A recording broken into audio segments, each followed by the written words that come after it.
T-minus 30 seconds.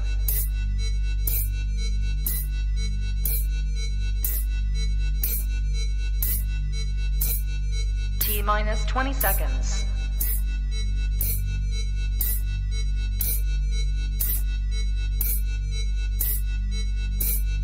10, 9, 8, 7, 6, 5, 4, 3, 2, 1, 0.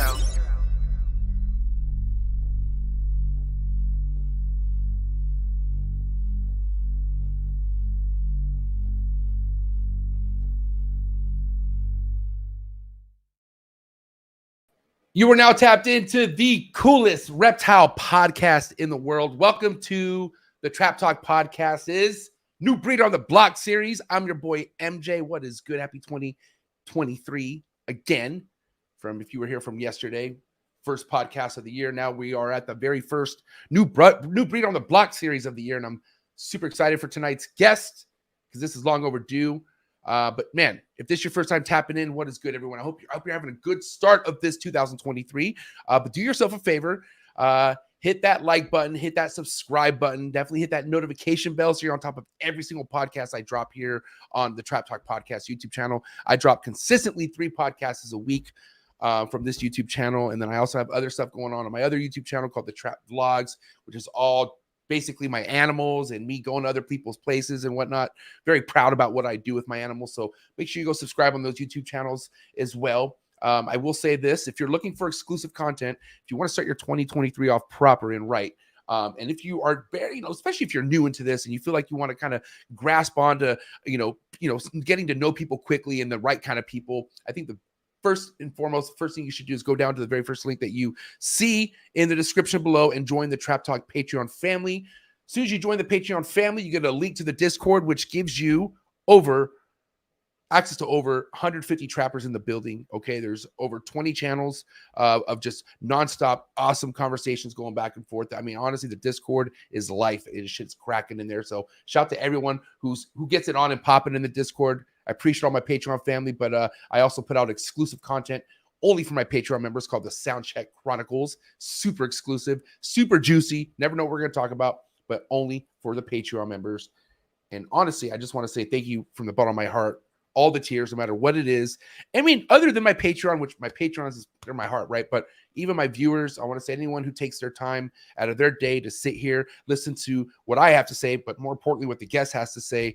Thank you, man. Thank you for spending your life with us, because some of this stuff, I got to say, really helps a lot of us who want to take this series to the next level. So, man, it's going to be a great episode, man. Shout out to all the early birds. I'll get to you guys in just a second. We're almost there. I will say that tonight's episode is brought to you by the #1 reptile super show on the West Coast. That is Reptile Super Show. Who's ready for Pomona? Pomona is this weekend. Oh, my God. West Coasters, where you at? Who are you most excited to see at the Reptile Super Show? Is it Matthew Summers? Is it Antoine Hood? Is it Simple Serpents? Andrew Redwood? Troy Schroeder? I'm just naming ball python people, man. You got SB Josh that's going to be there. You got mad people going to be pulling up to Reptile Super Show this weekend. Who's excited, dog? I'm so excited. So, man, if you're going to the Reptile Super Show, drop a comment. Let me know. Hit me up. I want to link up. Don't be shy. You could actually catch me at the Reptile Super Show. Oh, yes. Your boy will be vending right next to our man's Matthew Summer. And right across from us is the big all-star table of ball python breeders, all the names I just mentioned. So it's going to be a time, man. Listen, I got people flying in. It's just going to be a show you don't want to miss, especially if you've never been to a show. Guys, this January, people are saying that nobody's going to be spending money because of the time. Bullshit. People have been saving for this. It's going to be on and cracking. And I'm going to tell you right now. So make sure you plan to head to the Reptile Super Show this weekend. Shout out to Rami, one of the leaders of the industry. And then I also want to follow this by saying shout out to the other sponsor, NERBC, Brian Potter, Bob Ashley, Arlington, less than a month away. Well, I'd better say a little more than a month away. But who's ready for Arlington? That's going to be a time. Texas, I'm ready. Oh, man, I'm ready. I'm lining up the episodes now. It's going to be something great. I always never leave without heat when I come to Texas. I always get awesome content in Texas, and I cannot wait to get my butt back there and hang out with my boy Bill Stiegel, the mayor of Condrotown. But anyways, guys, listen, Reptile Shows is where it's at. That's actually where I had mad respect for Dre. The first time I ever saw Dre, I thought it was the homie Krishan. I ain't gonna lie, man. We'll talk about that now. That was an honest mistake. But I noticed this dude was on solo missions at the shows, and that takes a lot of fucking, like, when you're there on a solo mission and you're just doing you, man, that means you ain't there for, you respect people you see and what up to, but man, you are there on a mission, and it takes a different person for that. That means they're really there for a good, for a reason of them, that they want to be there. So shows are where it's at. Please, guys, don't sleep on shows in 2023, really, especially if you feel like you've been in the game and you're not really getting anywhere, or if you feel like you're not really getting, like, all you have is comment buddies, and that, man, comment buddies will only take you so far, guys. Come on, man. Let's stop making comment buddies. Let's make real life buddies.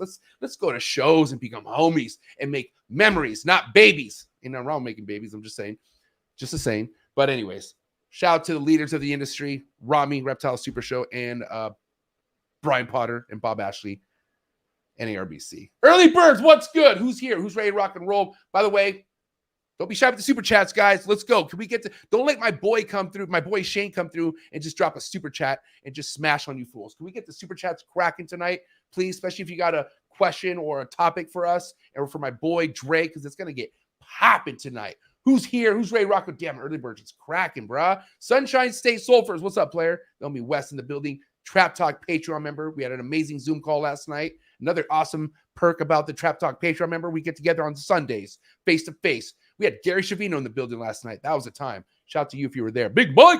1776 Exotics, Trap Talk Patreon member all day, every day. Thanks for tapping in. Constrictor Connection, Trap Talk Patreon member all day, every day. Thanks for tapping in, player. Julio Fulio, what's up, player? Trap Talk Patreon member all day, every day. The Misty Rainforest, appreciate you being here. Thank you so much. Brandon Hernandez, Trap Talk Patreon member. We're gonna get you a chondro, bro. Don't even trip.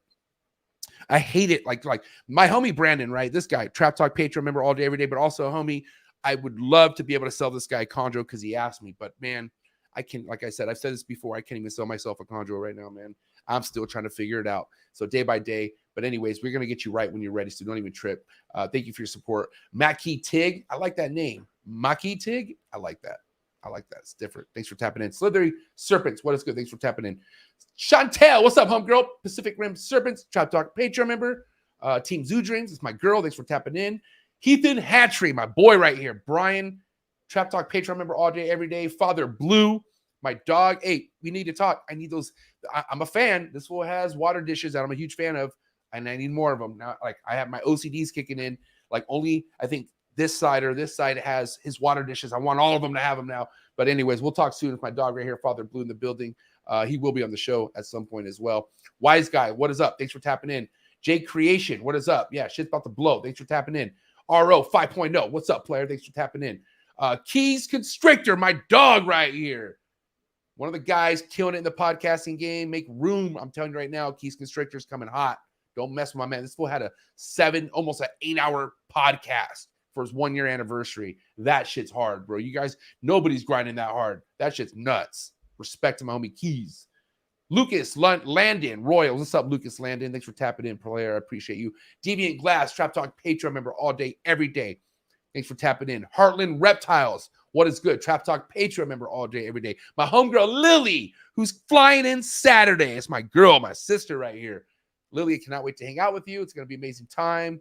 Wish Dan was coming, but maybe next time. It's my girl, though. Please go give Lily from Nagatani Exotics a follow, because she's definitely about this, and she's a trapper. Trap Talk Patreon member all day, every day. A real one. A real trap supporter right here. It's my girl. Thanks so much. JKJ Reptiles, Trap Talk Patreon member. What's up? New Trap Talk Patreon member. My dog right here, Shakara Scales. Did I say that right? Chakra Cells. Wait, excuse me. Chakra Scales. Instagram, YouTube. This fool's about his chicken game and reptile game to the fullest. Go give this guy a follow. Amazing meeting. I met him at a show. I'm telling you right now, you meet people at shows. It takes you to the next step. Thank you so much for your support, man. See you at the top. Reptifari, Trap Talk Patreon member. I love it. Look who it is. OMG. Big sis. Okay, we got one moderator in the live chats tonight. When I say moderator, she thinks things are gonna get out of control tonight. Okay, I don't know where she's coming out with that, because me and Dre see eye to eye on so many things, but maybe she thinks we just cuss too much. Either way, Big sis might be making us tone things down. And big sis, you know, if we don't listen, ain't nothing personal. We love you. We know we love you. But anyways, Lady Tis Exotics, another new breed on the block series guest that I've had on the show who killed it. So please go catch that episode and don't sleep on my girl because she's also killing it in the podcast game. Mad love and respect to my girl Nicole, Lady Tis Exotics. Can't wait for the next show. Look at this. Jacob, Letter Better Fetter, my dog, the Trap Talk Patreon professor. And you know what? We're going to end it at that because he's the professor and nobody should be sleeping on my boy Jacob, especially if you're going to the Reptile Super Show. You better go to Sybil Serpent's table.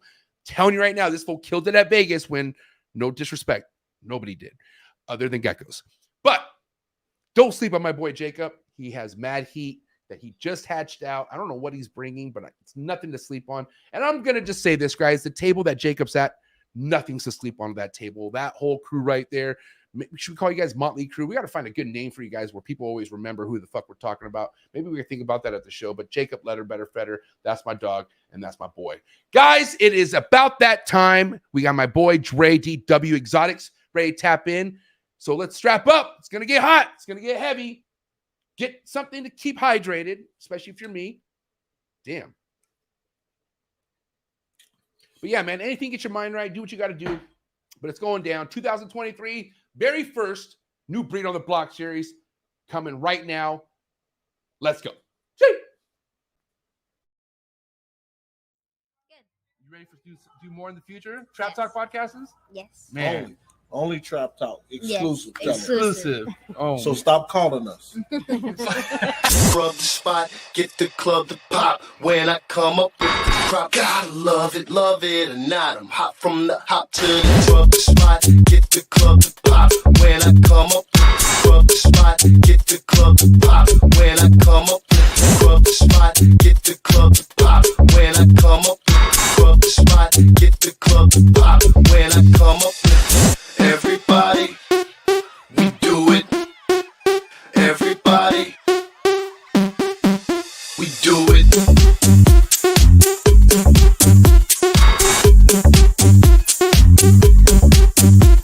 Do it.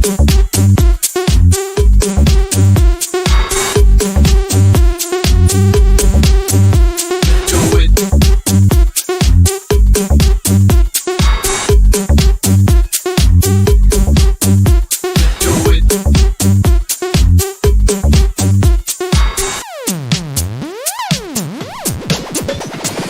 Rub the spot, get the club to pop. When I come up with rub the spot, get the club to pop. When I come up with rub the spot, get the club to pop. When I come up with rub the spot, get the club to pop. When I come up.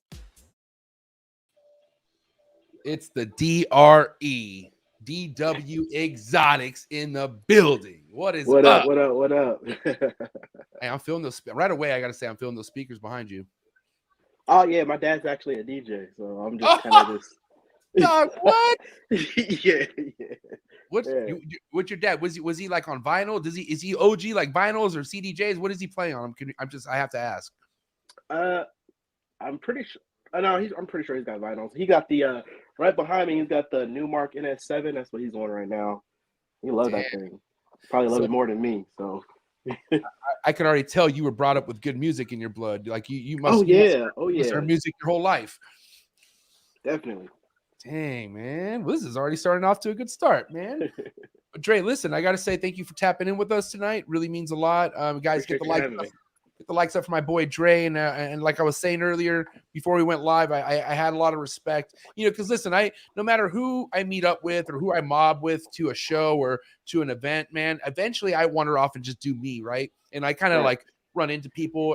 Ooh, I'm sorry, that was Alexa. But I always kind of do my own thing, and I run into people. And I remember before, anything as far as where this podcast took me, I think I saw you at Arlington, just kind of with your camera in your hand, and I thought I recognized you. Was it Tinley? It was. I hadn't been to Arlington yet. The first Tinley. You're right. It was the very first. Yeah, it was the first Tinley back from COVID. Right. I was after Schaumburg. Right. So the first Tinley back. Yeah. First and foremost, where are you located, bro? Where are you at in the country? Columbus, Ohio. Okay. And Midwest. So Tinley would be like your biggest backyard show as far as on a big scale. Yeah, definitely. It's like I usually drive every time, so it's like usually like a 5-hour drive, so it's not too bad.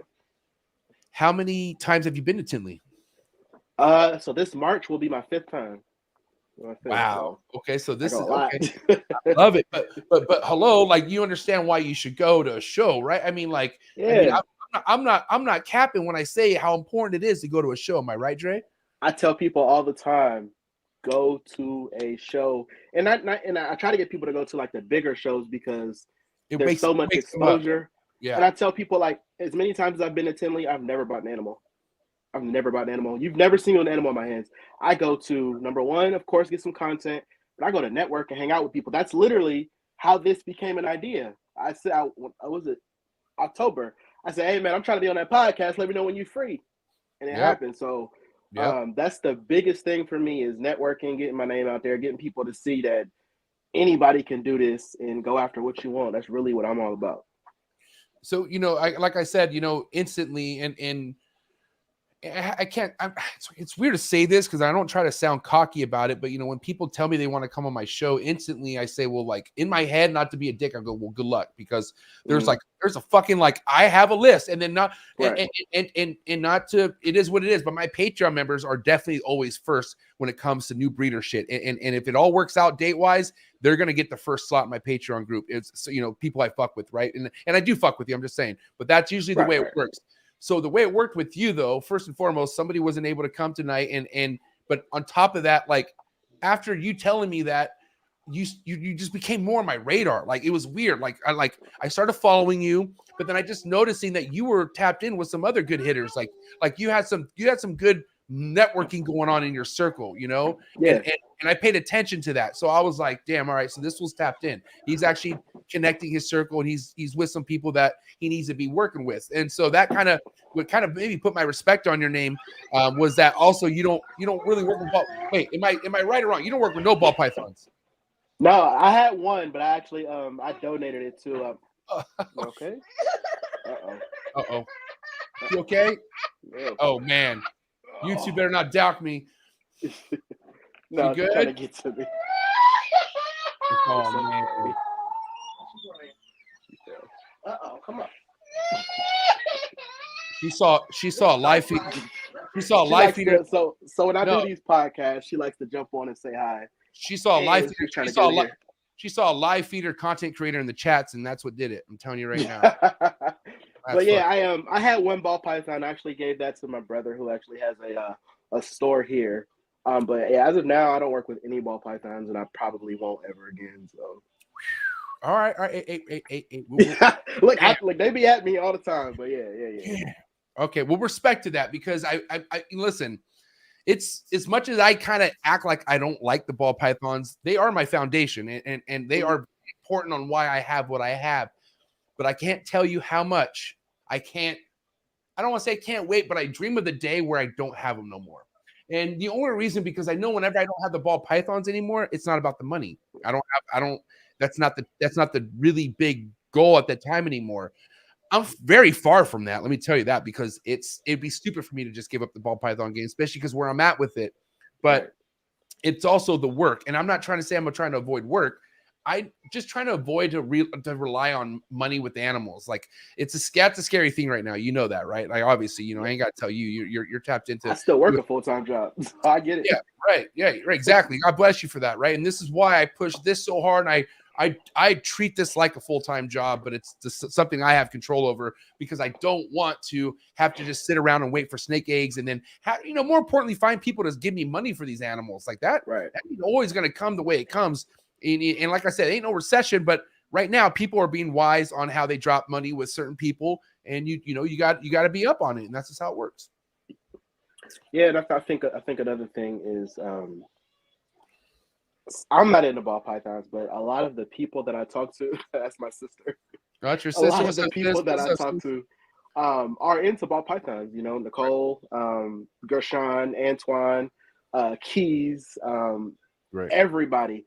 They know I don't have ball pythons, but I'm still jumping on their podcast. We're still doing whatever. It's like I try to support everybody, and I make my jokes about ball pythons, but at the end of the day, we all doing the same thing, chasing the same dream. So it don't matter what pocket of the reptile world you're in. If I fuck with you, I fuck with you, and I'm gonna support you regardless. So it's what it is. I got people who are into frogs, tarantulas, leopard geckos. No matter what you're into, if I like what you're doing, we support each other. It don't matter at the end of the day. Yeah, and this podcast is really wrapped around what people are doing with the animals that I like. Most importantly, I mean, I would say like maybe 1 out of 10 might not be the case, but that's because I got to just do what I got to do sometimes. But for the most part, what put respects in my head for somebody is the way they look and treat their animals. That's numero uno. You know what I mean? And yes. What's crazy is as I started following you, I was like, damn, this fool he has boas. I love boas, right? But he has white lips. He has chondros. And I was like, okay, so he's like all around the board. Like he likes stuff that he has to pay attention to. And, here's the thing. I think you should have to pay attention to a ball python too, but it's easy not to. It's easy where you don't. They're more Thing. forgiving. Yeah, they're right. way more forgiving. But I remember we talked about this before when I lost my first white lip, and you told me charge it to the game and keep it moving. Because at the end of the day, it's a part of the hustle. So it was definitely one of those things where now I pay more attention to my current white lip. And I just kind of make sure that the issue that I ran into before, I don't pay attention to now. And then, like you said, I got so many different species. I also got beaded lizards, Gila monsters, dwarf caiman, scrub pythons, blood pythons, all types of animals, emerald tree boas, anacondas. So I try to make sure I'm catering to each specific animal's needs without, just draining myself, because it's a lot of work, but I enjoy it. That's the best part about it, is enjoying it, posting the reels, doing the TikToks, and having fun with it. Man, that's really what it's all about for me. I mean, shit, keeps you out of trouble. You know what I mean? Definitely. So it's kind of talking to like what it is overall, because, God bless you the job, right? But like, do you ever have any dreams or ambitions about working with animals full time if you can? You ever fuck around? You ever fuck around and think about it? Every day. That's my main goal. Honestly, the people that I talk to on a daily know my end goal is I would love to open a as cliche as it may sound today, I would love to open an interactive reptile zoo. Why not? We can teach the public more about them, but also advocate and conserve as many of these animals as possible, because with everything going on with USARC, we know they don't care about reptiles. We know they're after us. So if we can, preserve them as long as we can, I'll definitely, play my part in that. But my ultimate goal would definitely be if I could do the, influencer thing full time and work with my animals specifically and keep meeting people and travel to more shows and stuff like that. Most definitely. And what's crazy is like, I could tell you one thing that influences me or ever makes me feel confident about doing something like a reptile zoo, or like, like for instance, Barcheck, right? You've been to the Reptarium yet? Haven't been there yet. I've been invited a couple times. I just haven't made it up there, and it's not a fun drive. I'm inviting you right now. You could shit. If you go to Tinley in March, you can just roll. You could roll me and the homies to fucking Brian's and shut it down. That's what we're gonna do. But man, it's a fun time there, bro. But you understand that Brian's place is in a fucking place called Utica, Michigan. Okay. Yeah, my dad's from Detroit. So but it's and I'm not saying it's a hick town or anything, but still, it's Utica, Michigan. Like he brings people from everywhere to go to where he's at in Utica, Michigan. So it's like, dude, you could fucking and I feel like a place like that is more welcome to like I mean, maybe not. Only Brian would really know about what he has to go through with county laws and what people who are on his bumper. But I mean, like, man, you can make it happen. You can make it happen anywhere, bro. That's what I'm saying. Like, man, we definitely need more people who have an establishment that allows people to come and kind of come with fear and leave with just like happiness and be like, okay, like that's not that bad. You know what I mean? Like that's one thing about Brian, and it never fails. Anybody, Matthew Summers, wherever he's at, if he's here, but anyone who rolls with me, anybody who's gone with me to Brian Barcheck while we're there and there's people there, I can't tell you how many kids or how many people that when their faces after they talk to him, they're like lit up like a Christmas tree, and it's like that kind of experiences they live with forever. Like I live with that forever. Like, and here I'm just very blessed that I live with a lot of those experiences. Like I go to Barchecks maybe 3-4 times a year, and it's always rewarding going there. And what's awesome is like if you have ambitions, Dre, to want to open up a reptile zoo someday, then dude, it's Mando that you go to Barchecks, and I'm gonna make sure for sure. Damn. All right, so let's kind of take things back. I want to know a little bit more about Dre, you know, like high school and whatnot. Were you always a reptile guy in high school? Were you that guy? Did you always like let people know that's what I do? Or were you just low key? What were you like back in the day? I was very, very low key, quiet. Me and my brother actually are into reptile. I actually started, reptiles because of my brother. Okay. I remember, the first time, he was like, we're a year apart. I'm 30, he's 31, and he was like 16, and he brought home a leopard gecko, and I was like, the hell is that? And Right. my mom always said she feared snakes. No snakes. Her rule was you can't bring anything in my house with no legs. That's what she'd always tell us. Wow. And so if it didn't have legs and couldn't stay in a fish tank, she wasn't having it. Brought home a leopard gecko, and I made the mistake and went out, wanted to be like him, and I went and got a green iguana as my first reptile. And I think that experience altogether is really what prompted me to really want to educate myself and really learn more about these animals, because I was able to walk into a pet store, get this lizard that's $20, and iguana shouldn't be sold in pet stores. We all know that, but I was able to just walk in and get it, and ultimately it died in like 3 months because I didn't know what the hell I was doing, and they couldn't help me. So it really made me want to learn more about animals. So from there, 2013, I actually started breeding bearded dragons. I was exclusive to lizards, so I had bearded dragons, black throat monitors, everything like that. So after doing that for a while, I got out of the reptile game. Then I moved out, and I kind of just started everything back over and went from started from the bottom, and basically this is where we at basically. So up to 18 snakes, 3 lizards, and that's pretty much it at this point. So that's pretty much it. Now, I mean, I want to know really though, like, what is it that made you want to go ahead and say ball pythons isn't for me? Like, what was it something that you saw really? Like, I'm just curious. So I guess I did leave that part out. So when I graduated from high school, turned 18, I got my first job at a pet store. Okay. And it was just like there was so much exposure to them. I thought they were cool snakes. But for whatever reason, so my first snake bite was from like a 3-foot Dumerals boa. And for whatever reason, when that snake bit me, it made me gravitate to that snake even more. And that's what I tell people all the time. I want an animal that challenges me, hence why I have a Dwarf Cayman, and I get exactly a challenge when I deal with that animal. But I don't like animals, not to say I don't like them, but for me, animals aren't for me when they just sit there and do nothing. That's why I like the scrub pythons. They climb, they're active. The carpet pythons, they climb, they're active. The anacondas, they're very aquatic, So in boas, they just have that certain je ne sais quoi about them, basically, that you just can't not like a boa. Boas are heavy-hitting snakes. Okay, I'm glad you brought that up, because that's my thing too. Like, I need something that keeps even if it's the most docile snake in the world, it keeps your heart on point. You know what I mean? And you're just like, because they got that stare. Like, a ball python ain't scaring nobody. You know what I mean? Like,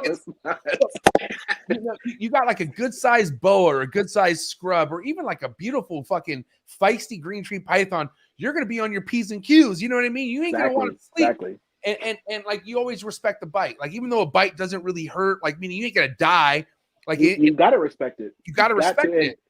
Honestly, I tell people all the time, having more than one snake, you are not going to be able to avoid a bite. And if you have multiple snakes and you've never been bit, you haven't been keeping snakes long enough. Right. Because you're gonna get bit. It's like having a dog and expecting it not to bark. It's gonna happen sooner or later.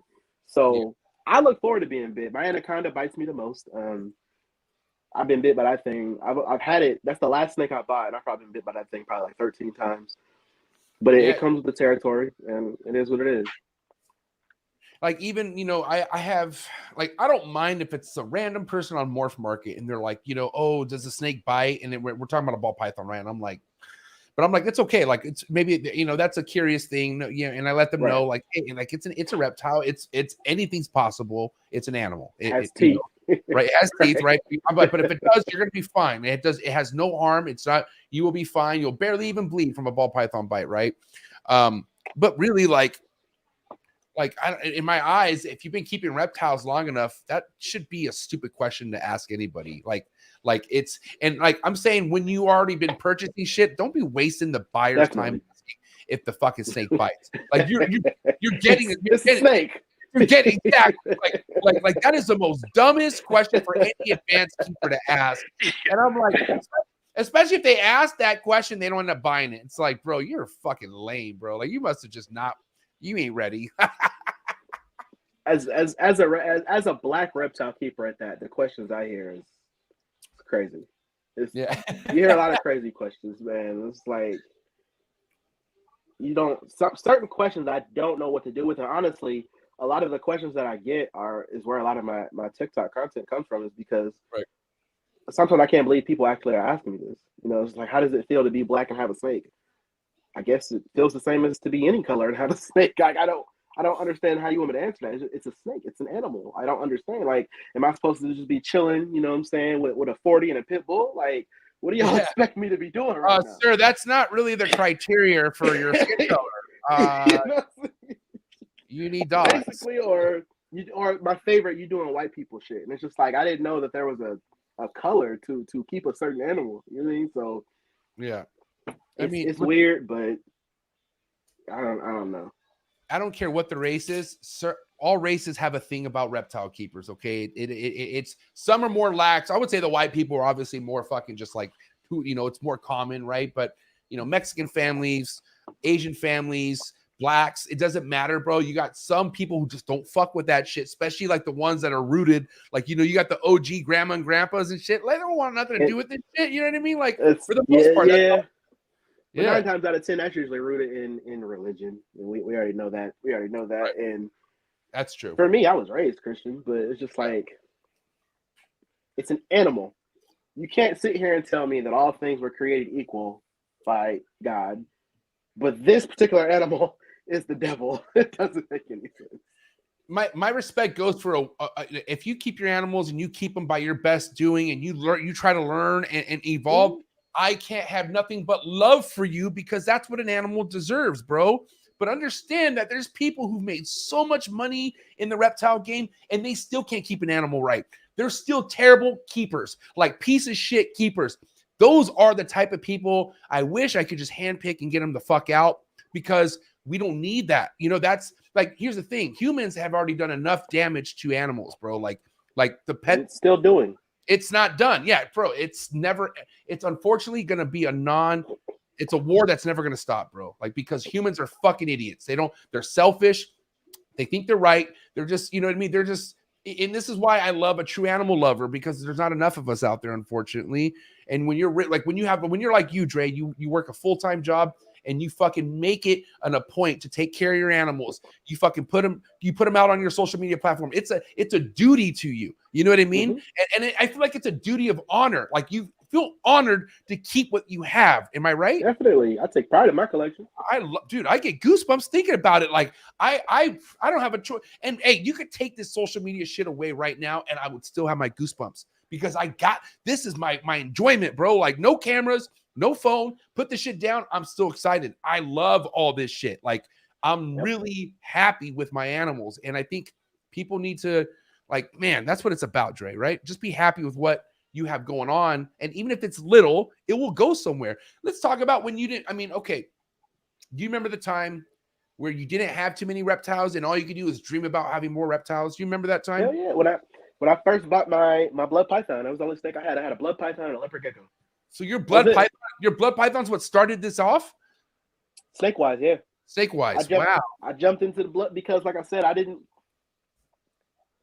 every snake that I have in my collection now was once on my dream list. And I'm the type of person, when I want something, I'm going to go get it. Ain't no stopping me. I don't care what it is. I'm working for it, so I'm going to get it. And blood python was number one. What made me like any snake that I have that people think are scary is the same reason why I went and got it. I gravitated towards that animal because people think it's scary. And I'm here to show you, my blood python is tame as a dog. About 5 foot long. Head scratches, head rubs. I have them on camera all the time. And it's really to show people, like, every stigma about these animals came from people. That's it. These animals don't care. These animals are literally just reacting, living life. They don't care to be handled. They don't care about anything we do. But they're tolerable. Right. And every anacondas, retics, any stigma came from people. And it's because one person or a group of people had a bad reaction with a certain group of snakes, and they decided to give this snake a reputation, and people just went with it. That's it. Instead of actually gaining experience for themselves, dealing with the animal and seeing what works, what doesn't work. It's really not that hard. Dude, I forgot who this conversation was with, and this was so on point because I understand that, like you, I like working with shit that's going to keep me on edge, like stuff I have to guess. And these chondros don't. Not only do they strike fast, they strike out of nowhere sometimes. You know, they'll be like, and it's like, what the fuck is that all about? You know, but like, for instance, the meanest, I can't call her my meanest girl now because she's calmed down quite a bit. But I want to say at that time, she was definitely my meanest biac.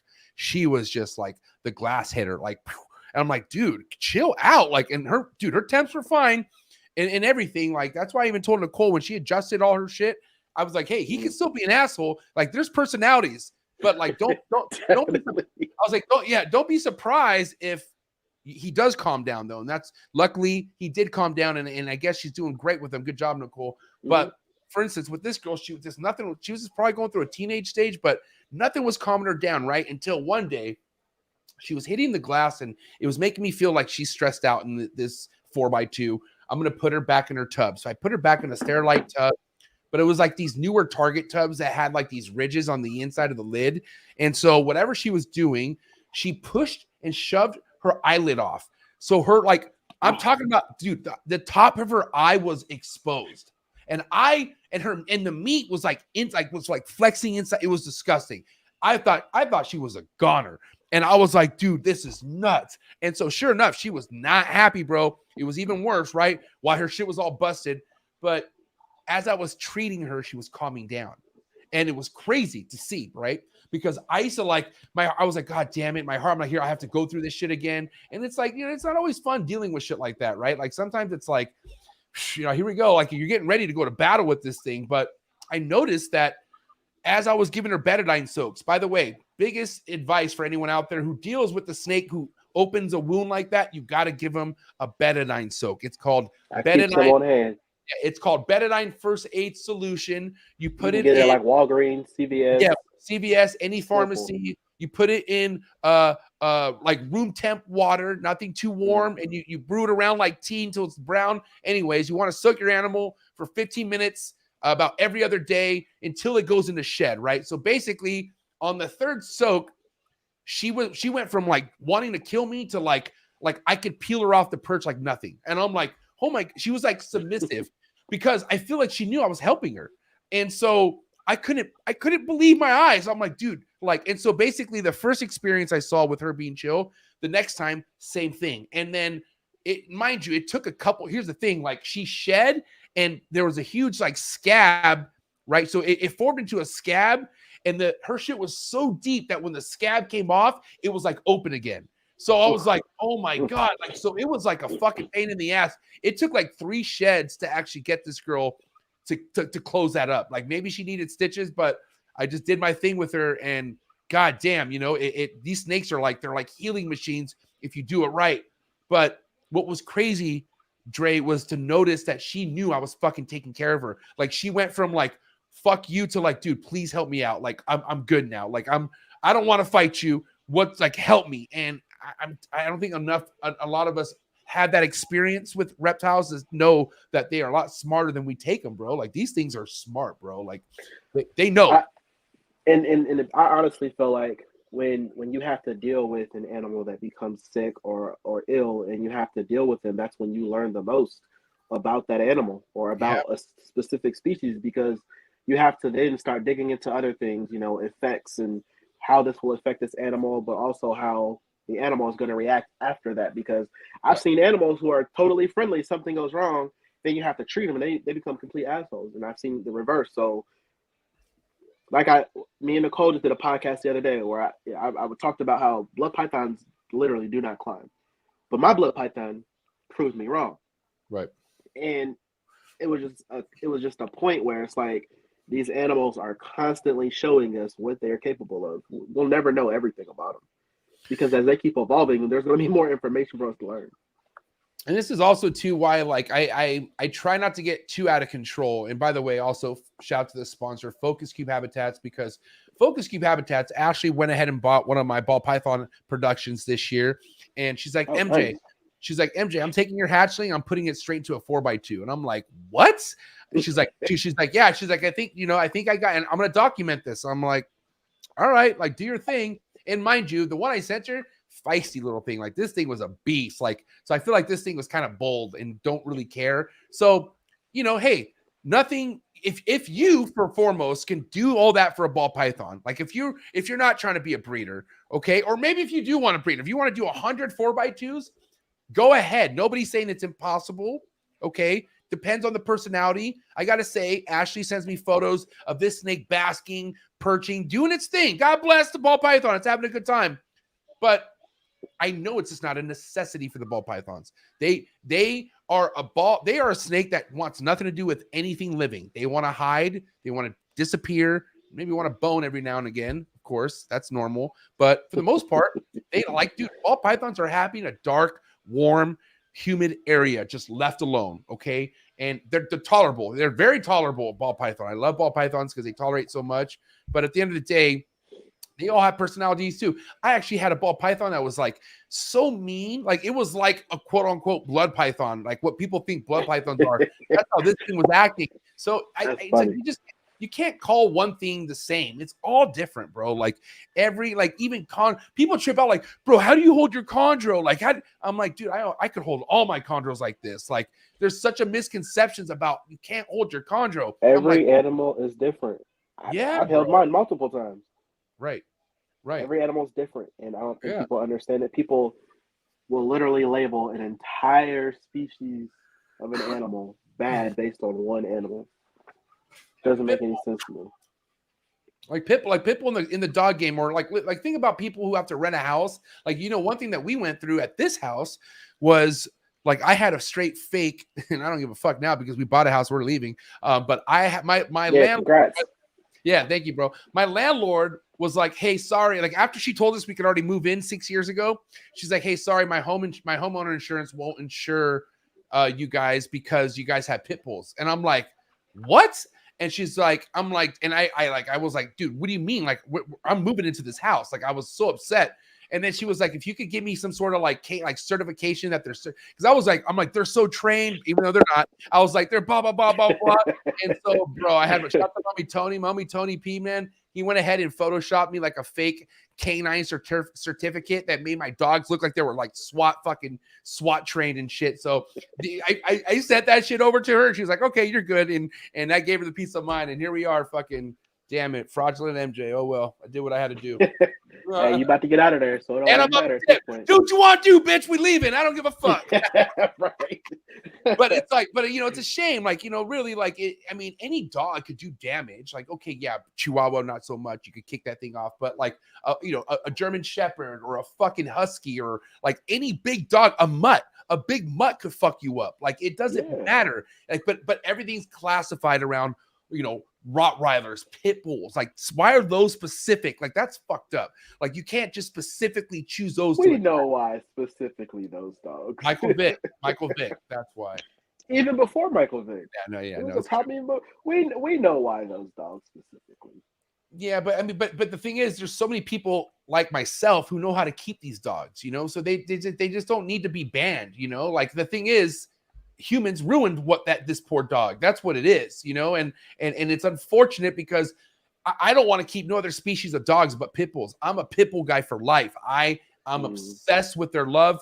I love what they do. They're like my kids, legit kids. My wife's on the same tip.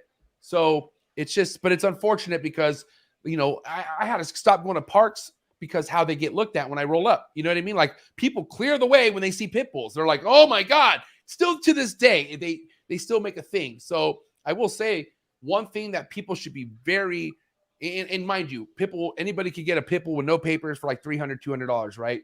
And anybody who gets that pit bull for the most part is not going to train that dog. It's not going to be a dog that needs that type of training. And then it's going to be that type of pit bull where, okay, you know what I mean? And that, for sure. It's like, dude, I look at the pit bulls like the reticulated pythons of the industry. I really do. Like think about if you don't know what you're doing with the mainland retic. okay? And you don't socialize it. You don't fucking spend time with it. And if it's a male and it's horny and shit, and you're not paying attention, or if you're that dumbass white lady trying to fucking, give it chin rubs and shit because you're on camera, like, bro, get out of here. And it's going to end bad for you. It's going to end really bad for you. That's a problem.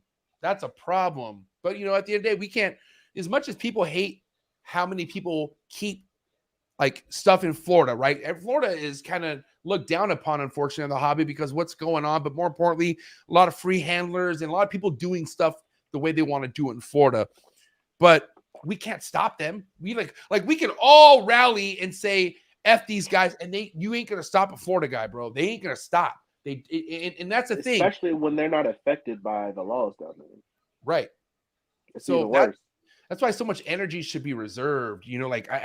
Understand, if people want to play with fire, they're gonna get burned. Let them get burned. Why do you have to? Why do you have to throw gasoline on them or something? You know what I mean? I can't tell you the last time I went on somebody's post and told them what they should or shouldn't be doing with their animal. I don't give a fuck personally. Right. Number one. Number two, if somebody came on my post and told me, what I should be doing, I'm gonna look at you like, who the fuck are you?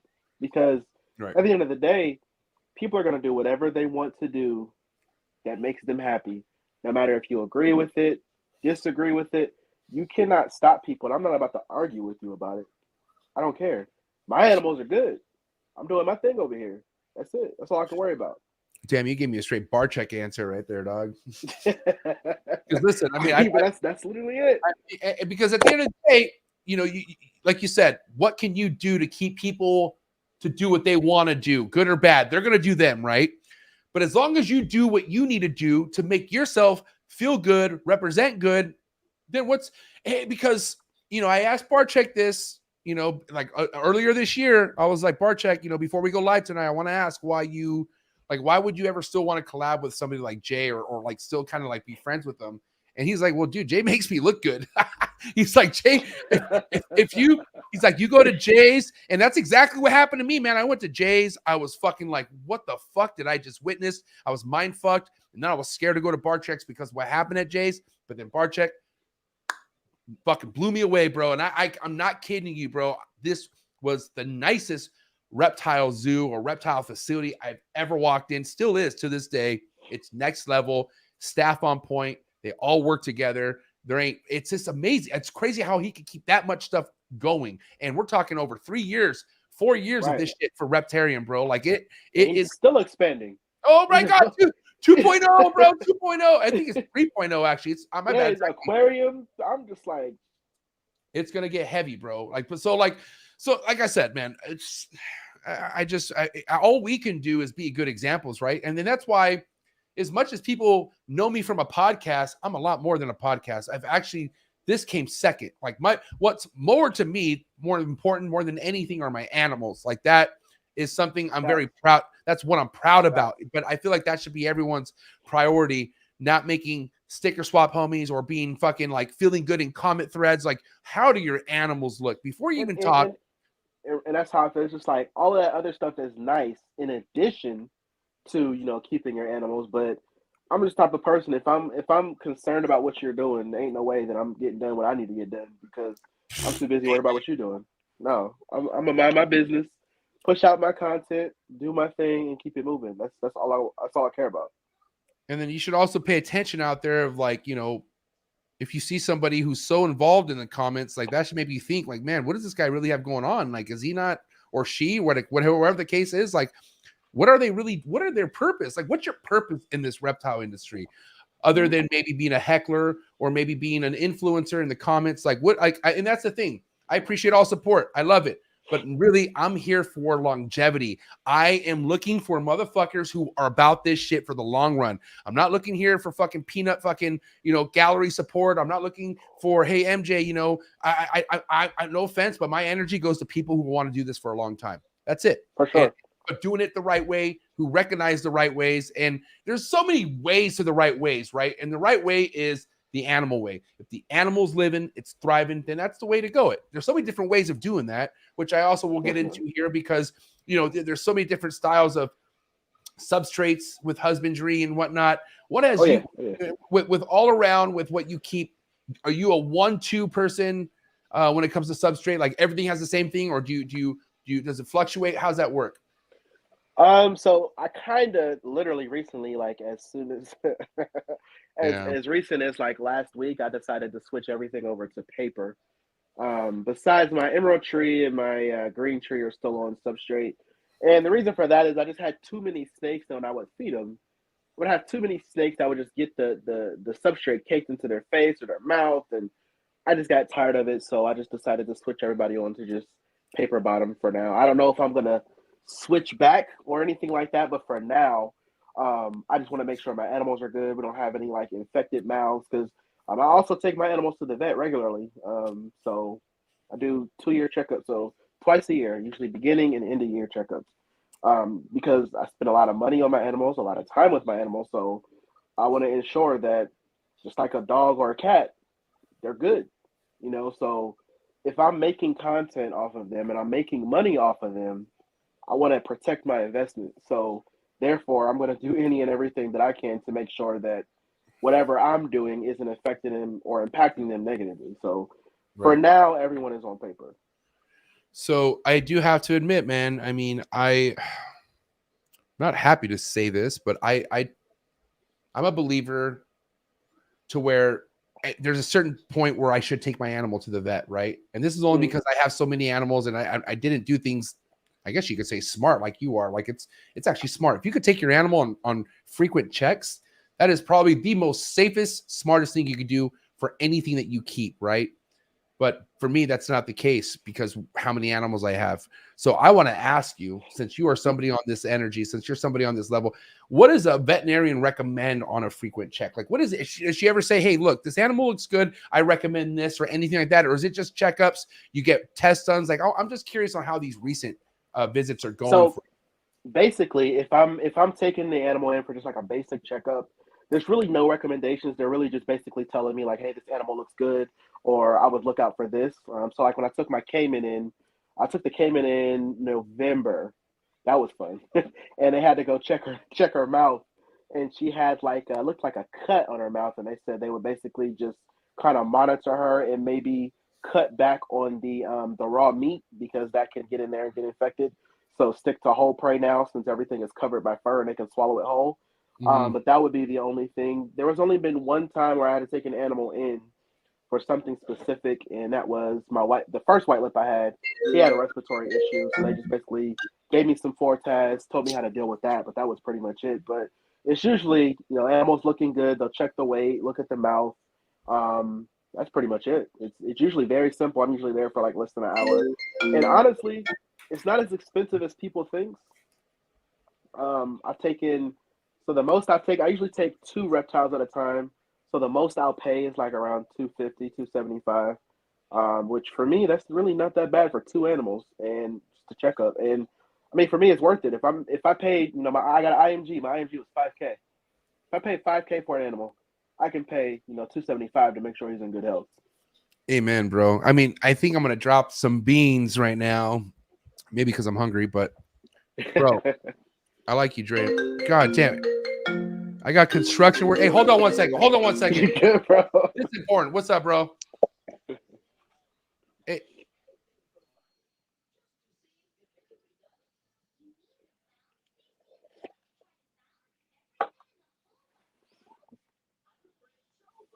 Hey, getting a new snake room done ain't easy, bro. I got drywaller calling me. I got electrician calling me, bro. It's just you got good problems. And the problems I want. Hey, listen, I'm glad they're checking in with me, man. I really am. I get calls like, "Hey, did you clock in yet?" Them the type of calls like you. Try to get rid of those problems. Remind me what we were just talking about right now. I'm so sorry. My mind went a different way right now. What last were thing you said was, "Hey, I like you, Dre." That was it. Oh, yo, because I was gonna spill the beans. Talk about that. Yeah. I'm gonna spill some beans. So, oh my gosh, I was gonna get me in trouble, man. All right, whatever. And actually, because not really, but anyways, fuck it. I'm just gonna say it. I made my very first investment in 2023, other than a fucking new house. God damn, I'm gonna get in trouble for this. But I went ahead and anybody know who Ron is? Ron Rondo. Have you heard of Ron Rondo? I haven't. All right, I'm about to pull him up. But this guy right here, Snake, hold on. Oh, there it is. Hold on. All right. So I'm pulling this guy up, and I would really highly recommend anyone go check this guy out, because here's the thing. We're talking about if you're going to spend this kind of money on animal, right? And for instance, we're going to go ahead and put the topic around emerald tree boas or chondros, right? Think about an emerald tree, a basin emerald tree boa, right? Like a standard good quality basin, even though all basins are good quality, but if you want to say a mid-range basin, you're going to spend anywhere about $7,000 to $8,000. And then the higher ones are like 15 to 18 to 20K, right? So yeah, you drop that kind of money. You drop that kind of money. Why would you want to go cheap on anything? Like that doesn't make any sense. So what behind me, everything's so important. But one thing behind me that I'm not too happy or too like I wish I could change it, or the purchase. I want my purchase to be different, mainly because they're wood, and wood's fine, but you know, things happen with wood after a while. I don't know. I want something better for them. So I tapped in with my guy, Ron Rundo from Snake Escape Byron. Okay, this guy is a legit artist. Like this guy is a legit artist. Purchase before. Check these, yeah, bro. These perches, I'm telling you right now. Look at this shit. This is all epoxy right here. This is all 100% sterile. It's basically like a plastic coated, melted coated material. That it's forever. It's basically forever. Yeah, they give you that wood look without having to deal with it. I went with specialty enclosure designs. They're just like PVC. They're twisted. I like them. They get the job done. Yeah, but I do plan on switching them out here eventually. So I got 15 of these motherfuckers coming, bro. and I can't draw figures because I'm already gonna get my ass whooped for this. But these perches, here's the thing. These perches are pretty expensive. Like it's not a cheap perch, but you got to understand, what are you using it for? Like, why would you want to have a cheap perch or have anything that isn't the best for an animal that you're dropping that much money on? Like, people need to think about that when they buy something that extravagant. I feel like it's just, I don't know. It's just something I just thought of. It makes sense. It's the same. Like we go to Tinley, we see it all the time. People impulse buy and they'll drop. And I think a lot of people think just because they have the money to buy an animal that they can properly take care of it, and that's not always the case. And like I said, we see it all the time. People will drop money on it, $600-700 on an animal, and then they'll be shopping for the enclosure at the same time. Why? Yeah, and then it's always like some PetSmart bullshit kit that was put together at the show, and it's just like, why? So you just bought this. I use a Bolin's python as an example because that's like everybody's dream snake. Right. You spend 10-11K on a Bolin's python, and then you go put it in this BS kit that you got at Tinley because everything came with it. No, man, that's not gonna work. That's not gonna work. And those are a lot of people who are the trendy buyers. Like they buy it off a story, and like they're like, oh wow, and like a lot of these motherfuckers, they just got money because of either social media platforms. Like there's just a lot of younger people with money nowadays. You know what I mean? But even older too. You know what I mean? Like it's something where, man, it sucks to see a something like a Bolin's or even something like a Bell's Face lace monitor or something like where like that should not be in that person's hands. Because I'm not that I really know how they really do with that animal, but all I'm looking at is the enclosure. And based off the enclosure that lace monitor's in or whatever that's in, if it's not suitable and it's been like that for a while, then I'm going to think something. I'm going to be like, okay, this, you know what I mean? And what's crazy is, bro, you got some people who keep certain stuff and they never post shit. Because why don't you want to post it? Because you ain't happy the way you keep it. That's why. Let's be honest. And that's another thing. Let's be honest. In the state of Ohio, you have a snake 12 foot or bigger, you have to get a permit and you have to go get it insurance and everything. Right. I got a lot of friends, who keep reptiles here, and they're not okay with that. Me personally, I'm on social media. I like to show my shit off. I got 3 berms. So yes, I'm gonna get all of them and have permits, and I'm gonna do a video on what that process looks like, because number one thing I stand for is responsible keeping. If we want to keep these animals, we have to do better at keeping responsibly, and that's for any species. But I can't be out here making YouTube videos telling people what they should or shouldn't be doing with their animals or recommending things, and then I'm out here keeping animals illegally. It just doesn't make any sense. It doesn't make any sense to me. So I like I said, I'm like you. I like to show my shit off. If I just paid, I don't care if I paid $100 or $2,000. If I just got a new animal, I'm showing it off. Look what I got. Like, I'm gonna post it. Yeah, And what's crazy is like, and I stand on this. I don't care how good of the person is at being an influence by either being friendly or they're supportive, or if all these things are like, he's this, he's that, he's this, he's that, but his animal keeping is shit. Well, guess what? All that other stuff goes down the fucking drain in my book, because why are you keeping the animals if they're shit? You shouldn't be keeping animals. You know, and what's crazy is there's people who've been keeping animals in this industry for so long who should have never been keeping animals. That is the goddamn truth. And the thing is, that's a cycle of humans that is never going to end. There's always going to be some fucking piece of shit person out there who is keeping animals and they shouldn't be keeping animals. But the worst part about that is there's always some worst piece of shit people that support that That's what I'm saying, Dre. I nailed that one, dog. Even before I got on YouTube, I would watch other, influencers and YouTubers, and I'm just like, what the fuck are they doing? And it's like, this video is getting like, 16, 17,000 views, and it's just because they have that wow factor, people gravitate towards it. And I'm just like, but why is there 15-foot retic in a 10-gallon tank, like 55-gallon tank? What is going on here? But nobody says anything. But of course, these are people who don't know better. All they see is this big snake. What it is. Like I said, that's that wow factor. That's the wow factor. They blow up. Bro, that's the wow factor. And you want to know what wows me? And I'm not going to listen. Here's the thing. I'm no longer judging anybody on who they support. Support who you want to support. But, obviously with most recent events on this podcast, I have people sending me screenshots of other things happening, right? I can't. And here's the thing. I tell so many of my bigger homies this, and I try to tell them, like, I wish I don't know certain things, but I got people who just look out for me, and they just they send me screenshots of shit, and I go, fuck, here we go, right? And I can't help but to notice people in this live chat right now, which I respect anyone in the live chat here for my boy Dre, or here for me, or here for the cause, whatever. Thank you for being here, right?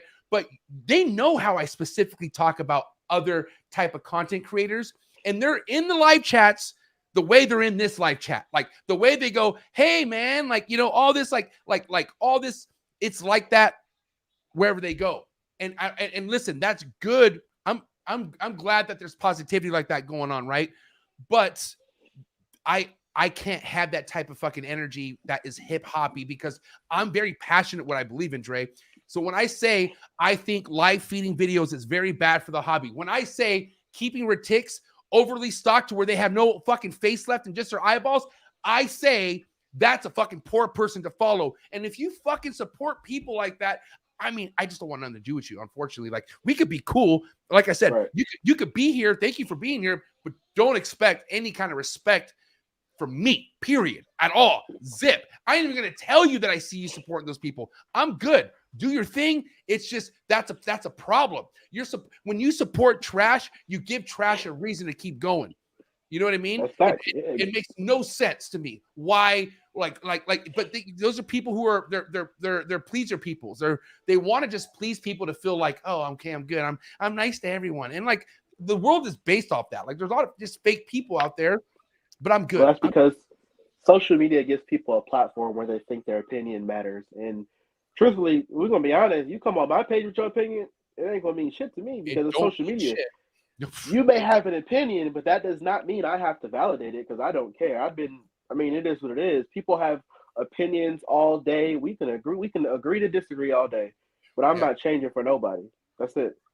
Amen, bro. And that's, and you know what's funny? Like, when you're around for so long and you never change, and obviously we should all be elevating. And what I mean by change is like who you are. Like, like Dre is Dre. Like Dre, what was it, 2 years ago at Tinley I met you? Mm-hmm. Same fucking player. Ain't shit changed with Dre. You know what I mean? Other than the game that's elevated. That's what I'm talking about. Personality-wise, Dre is Dre. MJ, personality-wise, you talk to any of my fucking homies. You could talk to DJ homies. You could talk to high school homies, fucking college ball fucking homies. It don't matter. MJ has always been this way. I am what you see since birth. That kind of shit gets recognized, bro. When you're yourself, people pick up on that, and that's what they love. Being real is popular right now in life, okay? I'm telling you right now, when you're real, people are, dude, they're latching on more that's real versus the fucking fake phony shit we used to see on TV. Because that shit's gone. Full House, Family Matters, all that perfect shit we used to like. Trust me, I used to love that shit. Bro, I I used to love Step by Step. I used to watch all them shows, bro. Saved by the Bell. I was all over it. That was my childhood, bro. But that ain't life. It ain't really like that, is it? Oh. Follow distraction from what it really is. Man, God, this felt good. We got 1 hour in this. Where were the likes? Let's see what the likes are. I have 76 likes. That's what and we got 75 people in the building. That's what I'm talking about. That's natural right there. That's just how it goes. I want to kind of go back to what we were talking about, how in your community, right? Like when I say community, like your own people kind of, and when people that aren't in this game, they look at what you do as kind of like, I don't want to say a sin, but it's like it's frowned upon, you would say in a bit. Oh, definitely. I think when I first started, most definitely is when I got like the most kind of like backlash. Like, why do you want to work with those animals? Or it's gonna bite you, it's gonna eat you. And I think now that people see how serious I take it, and my social media has grown, and people see what I'm doing on somewhat of a bigger level, now they're kind of like, oh, okay, so they're wanting to learn. I get people all the time, friends, family, asking me hey, I want to be in a YouTube video. And it's just like, now that it's kind of like, they didn't want nothing to do with it, but now that, ship's kind of moving, now they want to jump on board. Not to say they didn't support me, they just didn't understand. Because I like to give everybody the benefit of the doubt. As long as you ain't bashing me, I'll give you the benefit of the doubt. But, other than that, it definitely was, frowned upon. I mean, it's always going to be that one person or group of people that's always looking at me weird. And I don't care. I don't give a fuck. I actually embrace those looks now, because that same look that you give me is telling me that I'm not like anybody else you ever met. And that is the whole goal for me. I don't want to be like anybody else you ever met. So we got to admit that they're like within this hobby. When I say like the people going to shows, there aren't that many black people. Like there are black people, right? But if you want to compare how many black people to other other lighter skins, it's not as much, right? So I got to say that's changing throughout shows. It's starting to get bigger. But definitely, have you ever felt a little bit like as you were hanging in there and doing your thing? Do you ever feel like there's ever jealousy within the black community in the reptile hobby at all? Like, have you ever felt any of that at all, or anything like that you can relate to? Jealousy, no, I've never felt it. At least not towards me. I think the only thing that I've experienced as far as like with some of the other black keepers, I think you experience in other cultures, is just we have people that just get shit just to get it, and they don't do things the right way. And I had someone leave a comment on my TikTok and was like, said something about drug dealers loving reptiles, and I'm just like, damn, I ain't never sold an ibuprofen a day in my life, so I don't, which is odd because I do work for a pharmacy, but I'm like, why I gotta be a drug dealer? I'm a family man, But I've never experienced any jealousy. Honestly, I'll say this: you feeling better? Oh, where's she at? Jealousy. She good? Where's she at? She good? Yeah, she's right here. Hi, sweetheart. Hi. You are so pretty. You look like a princess. She said, all right, you hurt me. I wouldn't even call it jealousy. The only hate I've ever gotten has been from white women reptile keepers. That is it. That is it. Not all of them. And I may or may not have brought it on myself, but I still don't care. Okay. Hey, shout to Big Dog Mike, Insane Clown Pythons, my dog right here. All right. What about on the flip side? So maybe not within the own community. What about from the outside? I mean, like, I gotta admit, there are a lot of fucking people from back in the day where racism was very popular within the reptile community at one point. Still sure. is. You know how many times I've been called nigger in my DMs? It's just like, well, damn, that's how you feel? But it's like, whoa. My thing is, I'm not the type of person to get mad over words. But if you show up at a show, then we could talk. But you're going to type it behind the keyboard, and you're not going to ever say it to my face. I don't care. What am I going to get pissed off and ruin what I built because you living in the 50s? I don't care. I'm black. I've been black my entire life. My parents sat me down and had these conversations with me a long time ago. So certain things roll off the shoulder. I'm going to keep doing my thing because that right there tells me that you are bothered by a black man doing things that you don't feel like he should be doing. I don't give a fuck about what anybody or how anybody feels about anything that I do. That's why when I get on YouTube, I wear the grills, I wear all the gold, because at the end of the day, I tell people all the time, before I'm anything, I'm black. So anything I do, I'm gonna do it black as hell. I'm blackity black. So I'm on YouTube, and my voice, obviously, people don't expect me to sound how I sound. Well, I'm sorry. Being educated or intellectual does not have a color. So yes, I'm going to represent my culture and still do what I want to do. That's my whole message. That's where stay exotic comes from. Be your true self and stay yourself. When I first got on YouTube, I was not doing that. I wanted to. I was turned into a pet tuber, and I wanted to change that narrative because I'm just like, hold the fuck up. This is not who I am. This is not me. So I revamped, changed everything, and now that's when my channel actually started growing.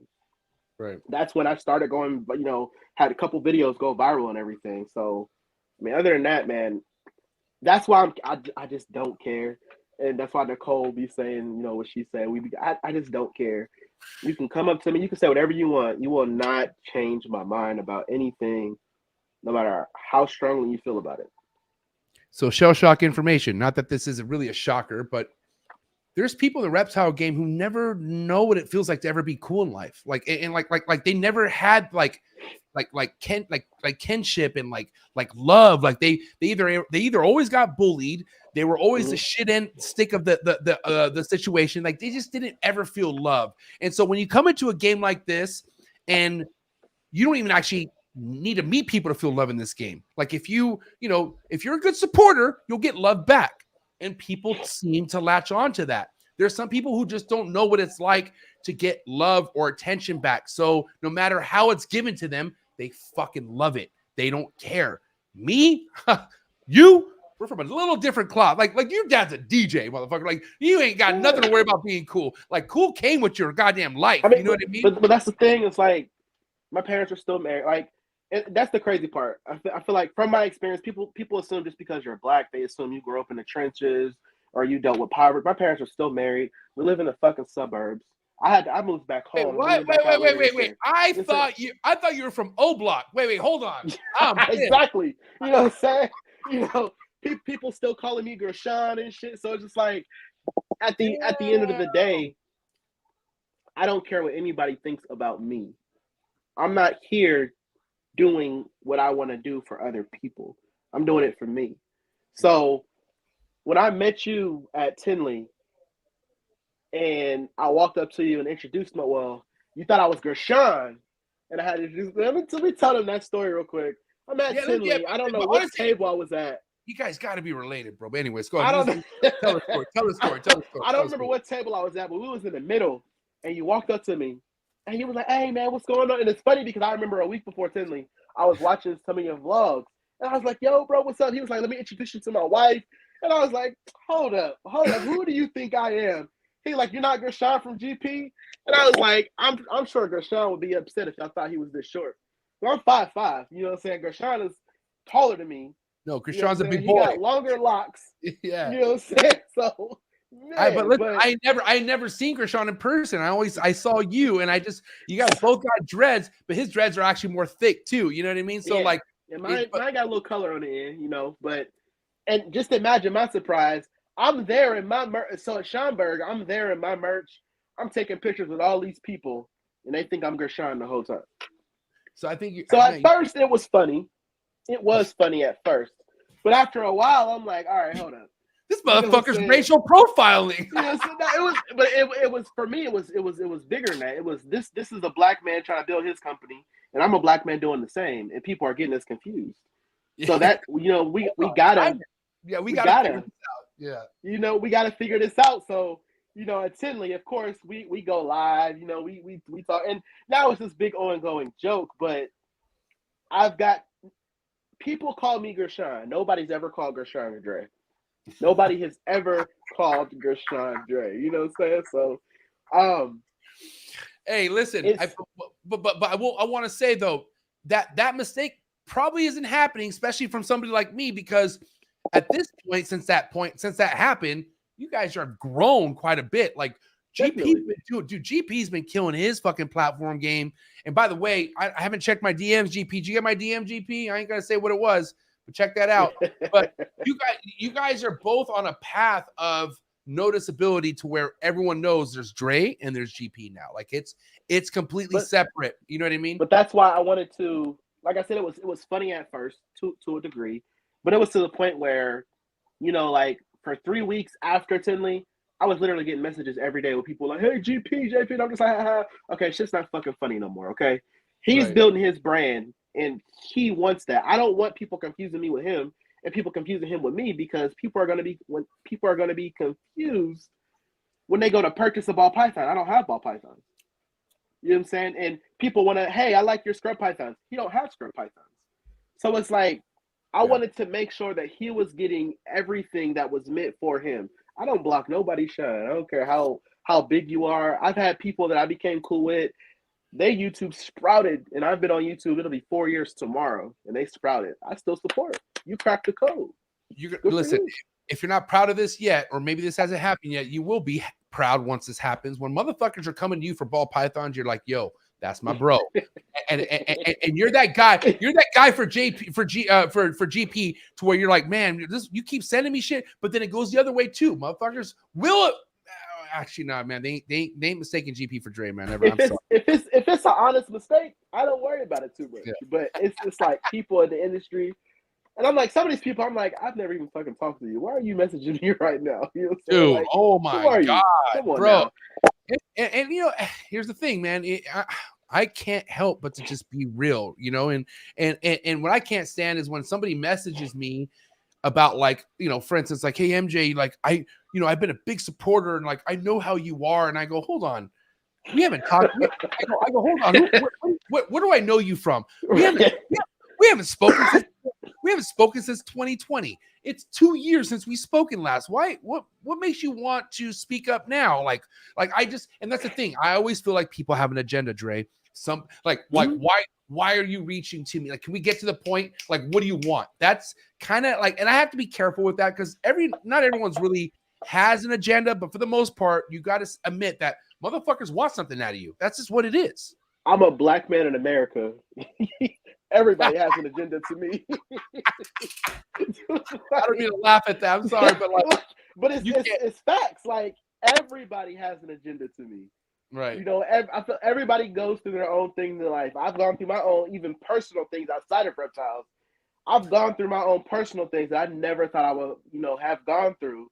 So I'm sketchy with everything. You know, there's people. I remember when I was just starting on YouTube, I'm like, hey, you want to collab? Hey, let's do a video together.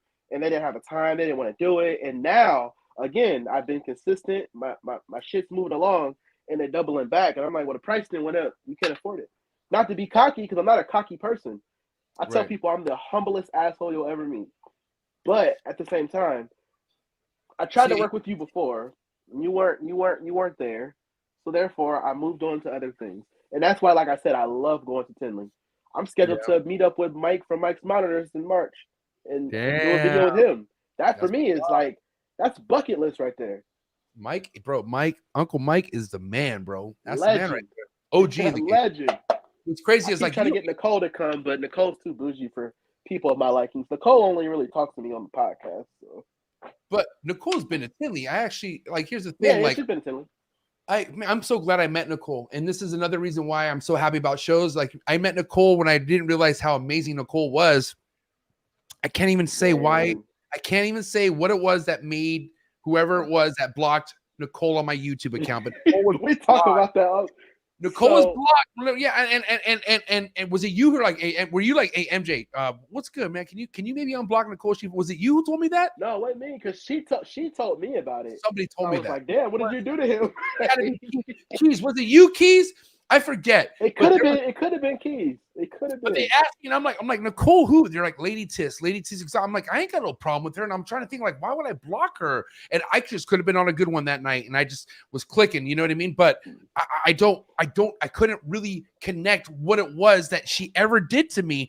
But when I met her, I was like, how could I ever block something like this? You are fucking just glowing of positive energy. Like, I love this girl. And like, we talked, and it was just like, man, it was like, and here's the thing, social media it's one of the most misunderstanding things out there right now. Okay. And what I mean by that, you don't know what a lot of people's energies are behind the things they say. It could be mistaken out of context. It could be a lot of things how maybe it's not what it is, but let's find out when you're in person. And when you're in person, that's how you find out. Exactly. Get from behind the computer. Yeah. Nicole is definitely hands down one of the favorite people that I've ever met in the hobby. And you wouldn't even think, me and Nicole literally just met at the beginning of 2022. Right. We met at Hamburg, the worst show I've ever fucking been to. What? Okay. I hated it. Is that PA? That's Pennsylvania, right? Yeah, this was about 6.5 hours. I drove all the way to fucking Amish country, and I was ready to drive right back. I was pissed. I got no ties to this show, so we could talk about it. I want to know what it is that made this show so miserable. I feel like it was overhyped. Definitely overhyped. Oh wait, let's break it down for us. And what I mean by that, wait, hold on. Wait, I'm sorry. So hold on. I just want to give you. So break down what it was about the hype, and then what you experienced at the show, if you don't mind. I'm listening while you're saying this. Oh yeah. So for me, of course, everybody talked about the venomous, and they just had a nice selection of animals, and I drive for 6.5 hours. I got there at like midnight the night before anyway. But when I got to the actual show, I walk into it, it's just like a fucking gymnasium. There's literally one section with venomous, which cool, it's venomous. But every other reptile that was there was a reptile that I can literally see here. I was like, this shit was not worth the drive. And it's at a fucking cemetery. I'm like, well, good, because this show is dead. Like, what is this? So it was just like, Nicole did warn me. So what I didn't know is nobody stays the night at Hamburg. I got spoiled by going to Tinley. So I get me a hotel in Reading, PA. Oh boy. That was like 30 minutes. So I'm driving. I'm just like, did I just see a fucking horse and carriage? Like they're going, and I go to park, and I guess where I was at that time in my reptile career, I just felt like I was let down. I was just like, it was basic animals and then one table of venomous animals. And like I said, it was like, it wasn't worth the 6-hour drive for me. It wasn't. Yeah. And it sucks because I can't really. I could say the worst reptile show I've ever been to was at Del Mar, which is about 20-ish minutes away from me. And these people, I don't want to say who it was. It was just because I heard now I heard that they throw kind of a better show, but at this Del Mar show, it was not like these people were yelling at, like the staff was yelling at each other, like they were like so overwhelmed. Because it was kind of during COVID, right? This is where I first, Jacob, can you speak up on this? Jacob Letterbetter. My boy Jacob, that's when I first met him. Was a little scared by him at first, but turned out to be one of my best friends. He's my boy in this, right? But dude, that was such a claustrophobic fuck of a fucking show. People had to wait 4 hours. So what they did was they had an outside setup and then they had an indoor setup. The outside was like plants, bugs, like cool shit, but it wasn't the reptiles, right? The reptiles was in the inside room, and there was a line that was literally took people 4 hours to get in, bro. Like it was fucking, and I'm like, and it was hot. Oh boy, that day was hot. But I like luckily I was just like, MJ figures out everything. I was like, fuck that, I ain't waiting that shit. So I got in, and even when you got in, it was like, dude, if there's a fire, we're all fucked. And it just wasn't a fun feeling, man. And yeah. What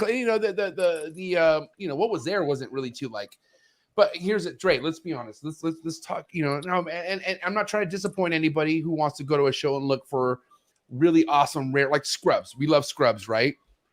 But even though scrubs is more imported than they are breeded within this country, isn't it kind of like you have to be careful what you buy at a show, Dre? Am I right? Definitely. Let's talk about that. Let's talk about what you could experience by just recklessly buying at a show without knowing what you're buying, but knowing who you're buying from. If we're gonna be honest, it's gonna be the same shit you would experience by just buying off someone random on Morph Market. You haven't looked up their credentials, you haven't looked at reviews or anything. Same this shit. person is a no-name person. Just because you can look this person in the eye, that's the worst part about it, is people will look you in the eye and sell you knowingly a sick ass animal. That's the worst part about it. Not giving a fuck. And actually, you know what's funny? It's more actually done. Well, here's the thing. A lot of people who do buy out of shows are impulse type buyers. Like they're. I mean, mind you, you have people like who I was always on the hunt for that one rare thing, bro. Like I'm not trying to tell anyone to do what I did, but if I saw if I saw a fucking, you know, let me start over. Hold on. Dan Moray. You guys know who Dan Moray is? DM Exotics? Yeah, I know. Yeah. The #1 importer to ever step foot on this country. Maybe I'm wrong. I don't know. But in my eyes, this guy taught me how importing should be done. Like the way he would treat his animals, the way he got them established, and then he the way does a lot with Boega, right? Everything, bro. Boega, scrubs, mangroves. Yeah. Like, bro, he's all around the board. Like, he's worked with anything that has come from this country and established it. This guy's the fucking man, bro. Yeah, I watched a lot of his like masterclass videos when he was in like Indonesia or Thailand or something like that. It's like, and then like, I mean, because like, think about it. And I have some of my best friends are all about that life now. They go to Peru. They're all about fucking being in the goddamn wild. And when you have somebody who's willing to sacrifice that shit, think about it. Bro, I love life over here. My boy Andrew, one of my best friends, Andrew, was in Peru. His flight was supposed to take off at like 7 p.m. and there was a fucking plane crash in Lima airport. And there's only one plane flying out of that airport. So guess what? He was stranded. He had to stay on that island, or I'm sorry, not island, it was on a mountain. He had to stay in Peru, deep in the jungles, for like an extra 10 days. And like, hell no. Like me, I would have lost him. I would have been like Wilson in fucking goddamn. I would have been like Castaway. You know what my mama told me a long time ago? Keep your black ass where you can be found. And that's exactly what I do. That's exactly what I do. So, therefore, I would love to go, but I'm not going to sit here and act like, again, as a black man, there's not a target on my back. People don't like people like me just because I was in the oven a little longer than other people. Like, it's just what it is. So, again, my siblings can help. Keep your black ass where you can be found.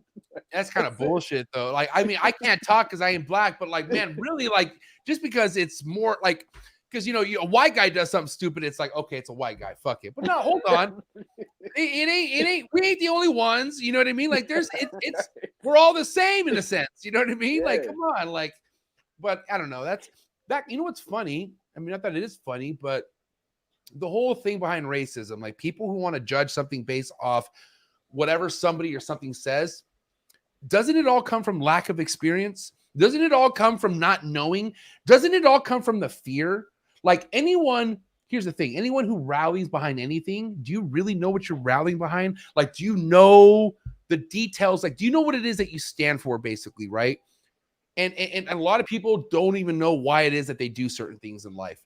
I fucking manifest everything that is done. Like, mind you, like there was a time and point where I didn't give a fuck what I did. But Dre, everything matters to me as far as when it comes to making moves. The way I move matters to me to a fucking T. As it should. I mean, you're building an empire, so everything from that moment forward, everything you do can strip that shit away quick. You got to be cautious. Well, what's the one thing you're cautious of when it comes to breeding? Because we haven't really talked much about breeding. I don't know what it is, other than the bearded dragons that you got some fucking good that's on your resume. Like, what is it that you have paired up now, or are you not pairing anything up now? What's going on right now with breeding and DW right now? I got future projects. I got, like I said, I got the IMGs. That's really like the main project. So I'm growing those out. But I really want to jump in and with blood pythons. I definitely want to do blood. So my focus would be blood pythons, jungles. I would love to do chondros. I'm just hesitant with chondros because I hear the horror stories. I got a couple friends. Shout out to my guy Trav, Mongrel Reptiles, Oso, Kino. They all are successful with breeding chondros. I have yet to do it. But definitely would love to do blood pythons, carpets. I know I'll probably get some hate for it, but there's a few hybrids out there I like. I do like me a good carpandro. Oh, shit. No, you did not. Bro, this one's gonna murder you tomorrow. Or Thursday. It's funny because I watched his videos where he said something about the carpandros, and I was like, You know what? Hey, Dre. People already hey, don't like me. What's one more? hey, but honestly, there is one more. There's one more who ain't gonna like you. And once I tell this guy right here what you just said, and I ain't talking about Gary. Oh no, I ain't talking about Gary. I'm talking about somebody else who might be pulling up on Thursday night. Do you guys know who Andrew Mice Clay is?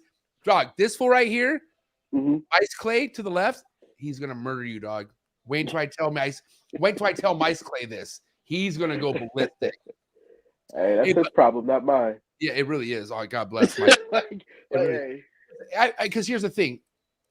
I've seen the Carpandro and they are sick looking, bro. I mean, it doesn't look that funky to me. I'm not gonna lie. Like, it looks like a fucking chondro on steroids. It looks like a straight, like a fucking Arnold Schwarzenegger fucking chondro is what it looks like. My thing is, I'm not too against it because, like you said, it doesn't look bad, but also these snakes are from the same family, so it doesn't bother me as much. But when I see people making like super balls and burn balls, yeah, that kind of bothers me. Me personally, anything mixed with a ball python is gonna piss me off. But that's just me being biased because I'm not a big ball python fan. But I don't bash people, you know what I'm saying? But it's just like, you know, I'm all about the preservation of, you know, the specific animal, cool. But I mean, I'm not about to tell other people what to do. And I think a lot of that comes from just being in a game for too long, ego, and at the end of the day, I don't give a fuck. Shout out to the homie Riley Jimison. Yeah, Riley, yeah. Riley, man. He's with the carpets, man. Oh, right. Dude, Riley is a carpet and coffee type of individual. This guy right here is he's probably one of the most respected Morelia guys in the game today. I'm not gonna lie. This guy has serious history in this hobby, and I hope everyone puts respect on that. But you know, me and him go to a time where we were good buddies with my friend, our friend Forrest Fanning, who's no longer here. But back when Forrest was around and whatnot, one of the projects I worked with pretty close was a bat eater project. And mind you, a lot of people in the retic community fucking couldn't stand that you're putting a retic to a berm. And I didn't give a fuck. I like my boy Kenny from Cold Blooded Only. He had bat eaters and he would show me pictures of them. I'm like, bro, that's it. I want to make that. That's it. I don't give a fuck what you tell me. I think that's sick. So I think it's all preference. You know, if you could breed it and keep it alive and it looks good. And that's what it's all about. I think it's all preference, but you're always going to have one person or a couple people that don't like what you do. That's it. I mean, but why should that stop anything that you do? It shouldn't. Like that's natural. Isn't it natural for people not to all agree? I'm so confused by that. Why does everybody all like, yeah, right. Yeah, you know, listen, can't we all get along? That's an awesome fucking saying, but why do we have to all get along if like getting along is awesome? I think that, right? We just don't all have to agree. We all don't have to agree. Agree to a disagree. How about that? What's wrong with that? I think so. I mean, you got, is that your daughter? That's your daughter. Yeah, it's my daughter. How old is she? She'll be 3 this weekend. Oh my God. What's her name? Aria? She's so pretty. What does that do for you, man? Like having something like this in front of you, what kind of motivation is that? If you could kind of help, like tell, I don't have motivation. Right. I started, you know, my social media before she was born, but when she was born, and to feel that love. I'm the youngest of 4. 2 of my siblings were in. I got an older sister. I'm 30.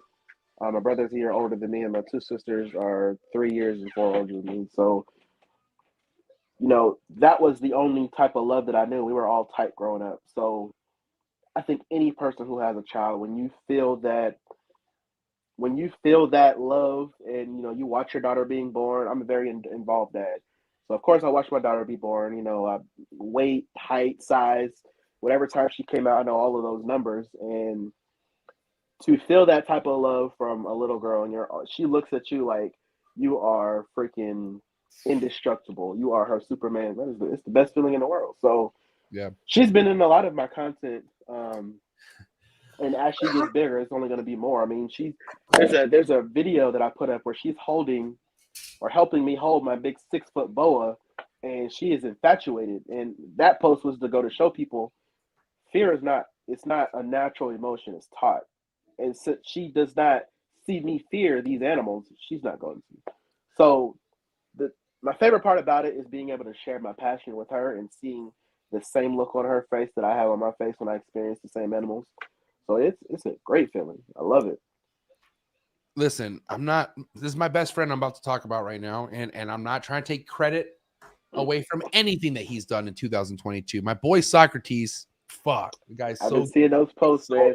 Hey, he's so G, dog. This guy's so G. His room is fire. It's everything he does is fire. Socrates is just fire. Okay? But I gotta say, like the way this guy is fire and his wife is fire and everything around his life is fire. It all trickles down to the children, and his kids are inheriting this fire. Like his both of them. He has a son and a daughter, and we're gonna talk about right now the daughter Ariana. Ariana just turned, I believe, 7 years old, and she started.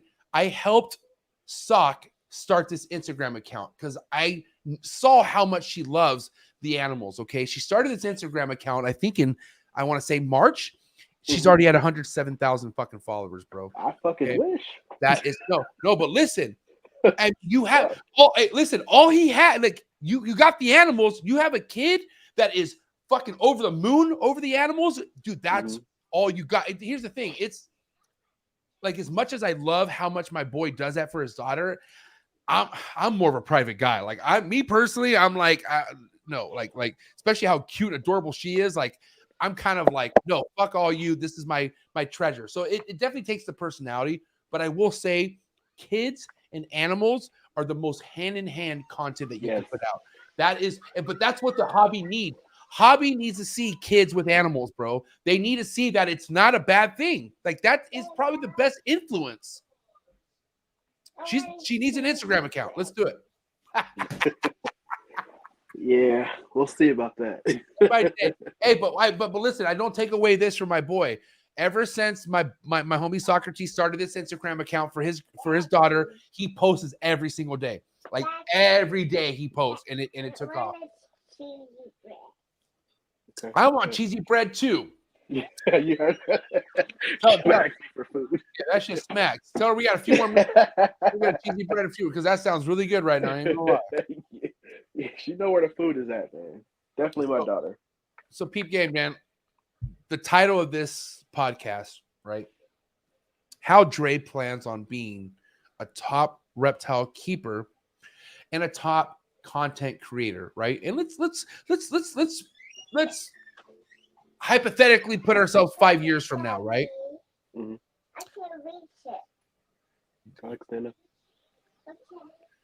It's all good. I love the kids. Yeah. Let's put ourselves 5 years from now. Let's say, Dre, you say F it, and you do what Sock did, and you start an Instagram account for your daughter, and for whatever reason, right? And shit just kind of takes off to the whole next level. What are you going to do to manage that kind of content and manage DW Exotics and making sure that they're both at the superior level that you wanted to be? Like, how's that something that you're going to delegate? I'm curious. I think, yes, ma'am. Okay, you gotta give me a second, okay? Watch cartoons. I think the biggest thing, which I'm trying to do better now, especially this year, 2023, is stay locked in. Like I said, I got a lot of things that we all got things that happen personally outside of whatever we got going on, and I work full time. But this year I'm not letting that be an excuse. So content is literally my word for the entire year. That's literally all I'm worried about, because like I said, I know for me this is something I want to do full time. My current job, I want to be my last job of me working for anybody. Right.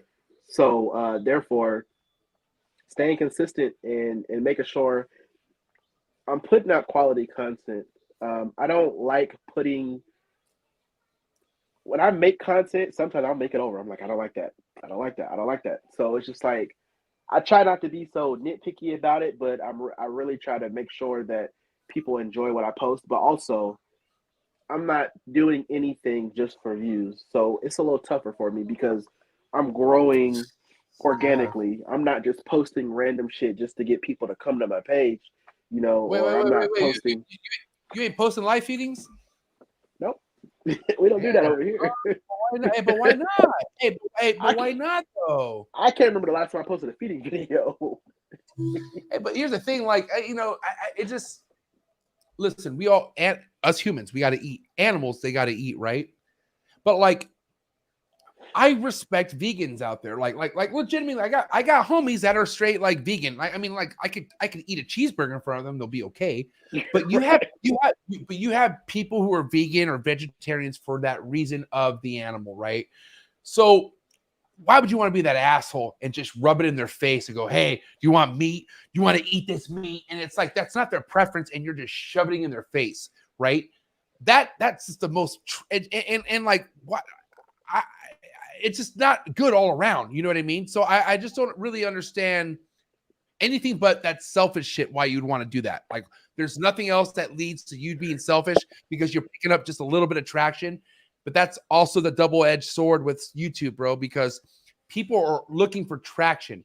Like I love that you just said that you do things organically because that could be tough. You don't think it's hard. You don't think it's hard for me. It's fine, but like you said. Dre, hold on. You don't think it's hard for me that I've been doing a podcast for over 3 years now, right? Going on 3 years in March, and I'm happy with all 6,000 subscribers. But like, I of course I want more, right? And once this last year, bro, I started looking in on what do I got to do to expand my audience, and a lot of the shit that I have to do is change shit that I'm doing, and I don't know if I'm willing to sacrifice that, bro. I'd rather just do MJ. I could work with it, right? But I'd rather just keep this for what it is. I don't need to be extreme. And you know what I'm talking about. You want to know a few of the biggest shows I had last year was wrapped around drama. Okay. So what if I just made this all about drama? You know, like and I just like I'd rather not. Like I'd rather like that's a damper of a fucking time. That's a party. It's also taken away from what you originally set out to do, and you wouldn't be staying true to your purpose. And it goes back to what you said, you know, in the beginning. You're here for the long haul. I am too, so I don't mind watching that slow growth because I mean, if we're gonna be honest, slow growth is better than no growth. I'm at 4,200 subscribers on YouTube. That's 4,200 more than what I had when I started. I just started TikTok this year, and I've already surpassed my Instagram.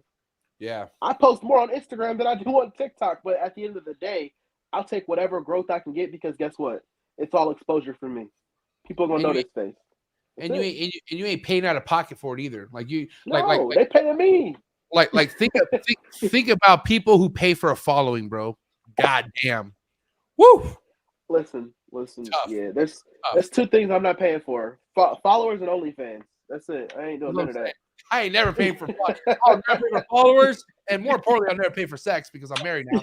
And even if I wasn't married, I ain't never paid for that shit. That is stupid.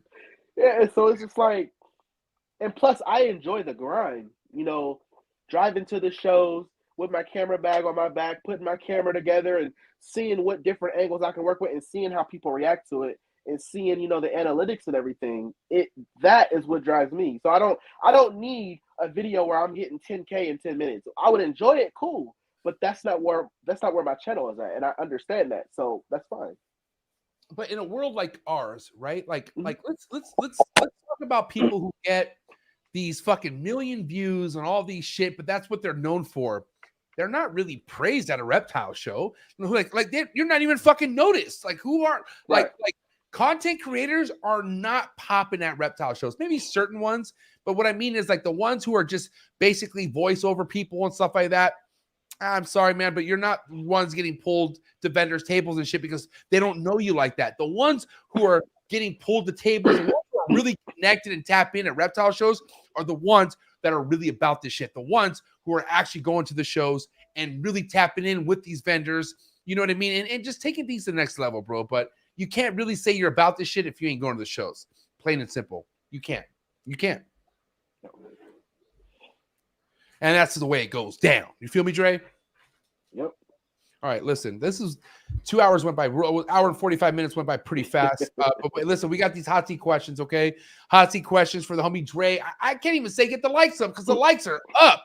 The likes are so up right now, dog. This is nuts. Man. You have a good time tonight or what? Oh, most definitely, man. I was looking forward to this live all week, man.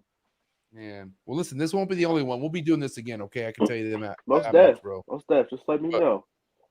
But listen, we're gonna get these hot seat questions for the homie Dre. Get the likes up. If you haven't, for whatever reason, if you're not a part of the 85 likes that are already in the building for this guy, where the hell? What are you doing? Get off the phone. Or actually, no, stay on the phone. You're good. You're stay right here. But here we go. Hot seat questions for the homie DRE. You ready for this, Dre? Yes, sir. Here we go. Coming in hot. What is one reptile show you've never been to? Pomona. What is one reptile show you always wish to go to? Tinley. Number one reptile you don't own yet. Southern white-lip. One reptile you'll never want to own. Oh. Skink. Oh, wow. Jeez. The skink?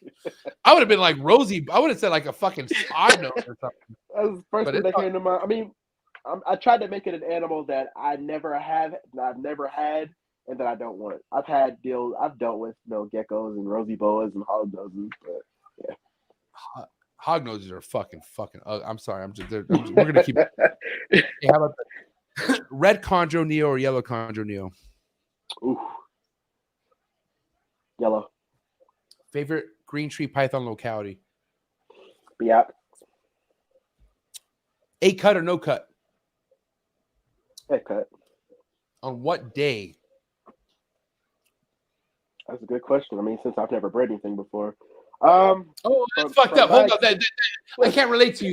That is a really tricky question. Then you can't answer that if you can't ever. That's fucked up. I won't. I'm sorry. How about this? If you could go ahead and have a clutch of anything right now, what would that one clutch be? If you could make that shit appear. Bolo's python. Ooh, wow, I love that. Straight to the unicorn. Facts. Yay imports or boo imports? Boo imports. One reptile you would import to your collection, no matter what it is, what would it be? Ooh. Dominican red mountain boa. Ooh, I like that. Dude, those things are... Dude, the red ones with white specklings on them? Oh, my God. Stupid. Calicos. Calicos, yes. Bro, those are murder. What's one reptile nobody should ever import again? Leave it alone. Don't touch it. Iguanas. Respect. Yay sports or boo sports? Yay sports. Favorite sport? Football. Favorite football team of all time? Eagles. Fly, Eagles, fly. Go blue. Yay McNabb or boo McNabb? Yay McNabb. Damn. Yeah, I got to meet him at my Verizon store one time. Bro, this fool was so... He sent me 100. He came in for a car charger, okay? Came in for a car charger. He bought it, and he sent me $100 for a car charger. I was like, okay, thank you. Okay, almost done. Here we go. Steak or fish? Steak. Garlic bread or cheesy bread? Garlic bread. Oh, man. Sorry about your dog. You want that cheesy bread. All right, how about this? Van Halen or Sammy Hagar? I don't know who either one of them is. I ain't gonna lie. Hey, whoever called this guy an Uncle Tom, you're a liar. You fucking, he is not it. He is not it. You guys lied to me, whoever said that. I'm just kidding. All right. Hey, little word association. First thing to come to mind, parent. Okay. Parent. You said parent? Parent. Daughter. Ball python. Whack. This motherfucker swinging. I'm sorry, I can't help it. It's all good. It's all good. FedEx shipment. Trash. First time reptile show visitor. Impulse. Milk. Cereal. Stuck shed. Humidity. Mites. Clean. If you had to get rid of one, and I mean one, ball python morph out there that you could think of, what's the one ball python morph that you... Oh! This fool nailed it! Hey, listen. Hey, bro. We had well over 80 people in this fucking live at one point, okay? All motherfuckers on a Monday night showing you love and support. What do you have to say to anyone out there tapped in, showing you the love and wanting to see you win, bro? What do you got to say to all your people out there, bro? Oh, as always, I definitely appreciate y'all keeping it real and staying exotic with me. Appreciate the support. I had a good time with my man MJ here. Shout out to my girl Nicole, of course, because if I don't, she's gonna kill me. Nicole, Keys, Gershon, Antoine, my siblings that tapped in, my mom, everybody. Carol, Cold-Blooded, Keisha, I see you. Riley, I appreciate everybody tapping in for me. It was definitely a good time. Now, I got to tell you this, man. For anyone out there who wants to just be on top of where this reptile adventure is taking Dre, is the best way to people be on top of your shit is Instagram? Would you say that's the best way? Definitely Instagram. Yeah, definitely Instagram. That's my main platform. Okay. Well, that's what's up. Everyone, please go give my boy Dre a follow on Instagram, DW Exotics with an X, not an E, for all my audio listeners out there. But hey, listen, Dre, thank you so much for this start off to 2023 on the New Breeder Block series. No doubt. That's a wrap for my boy, DREE. Ladies and gentlemen. Hey, thank you, Dre. Have a good night, bro. Appreciate you. You too, man. Appreciate it. All right, man. Peace out. Whew. Good night, guys. I appreciate it. Amazing start to this 2023 on the New Breeder Block series. My boy Dre did not disappoint. And appreciate everyone who showed the love and support to my man Dre. Honestly, guys, understand the 80-plus people tapped in tonight, showing the love for this man. Not only does it do something to me, but it's going to do something for that individual. And that's 110%. Shout out to all the super chats tonight. Shout out to all my players in the building tonight. Listen, you're going to catch the homie Mike Insane Clown Pythons at Pomona, okay? I didn't mention that the homie Big Mike is going to be in the building, okay? And if you want to talk about West Coast fucking killing it, this guy right here with what he has going on, stop it. Go over to Instagram, follow my boy Insane Clown Pythons right now. Mike ain't playing, bro, and he's done things right. Probably one of the most newest big dogs in the game. And when I say that name big dog, I'm talking about the category as far as what he has that's relevant. And to be relevant in the ball python game nowadays, it ain't easy. I can tell you that much. Make sure you'll catch our podcast too. Shout to my boy Insane Mike. Shout to everyone. Shout to Keys, my boy Keys in the building. Aaron Solano, homie, the West Coast. Fuck the West Coast. United States Boega King. This motherfucker is so G at what he does. And Aaron, you're going to be at Pomona? I hope my boy Aaron's going to be at Pomona. Get the homie Big Ray in the building too. Thank you for all the love and support. Big Ray, got Keisha, my girl Keisha. Finally, hey, Keisha, can we get Keys to kick back a little bit? I want more Keisha. Like, you know, I always felt like it's like I like Key is always here, but it's kind of like how people always want my wife in the mix more. I want more Keisha in the mix more. Maybe I need a Keisha and Lily episode. Whoa, imagine that. Damn, that might get us in trouble. I ain't gonna lie. Honestly, I love all the love and support. Lady Tiss, my girl right here in the building, Aurora. Man, honestly, I don't what would I do without your guys' support? I'm not gonna lie, I would still do my podcast, but still, like, the fact that I have all this support from you guys makes doing what I do so easy. It really does. So I gotta say thank you so much. And again, I can't really stress the fact, if you are in the West Coast, please, guys, please consider taking time out of your weekend and going to the #1 reptile show on the West Coast. And that's the Reptile Super Show happening this weekend. Guys, I didn't even mention, guess what? I'm going live this Saturday. Well, you guys know I'm going live Thursday, as I normally do, right? But I'm going, and like I said, and whoever doesn't know what's going on Thursday, are you kidding me? Let me let you know right now.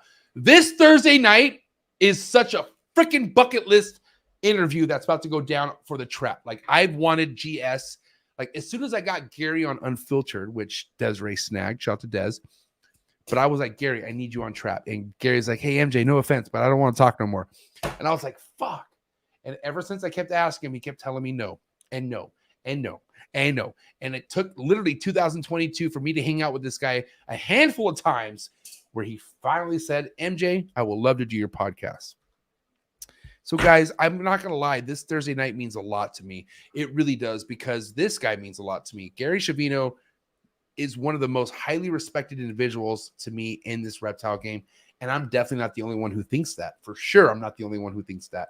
So if you guys, especially all my ball python people out there, okay? You listening? Ball python people, you listening?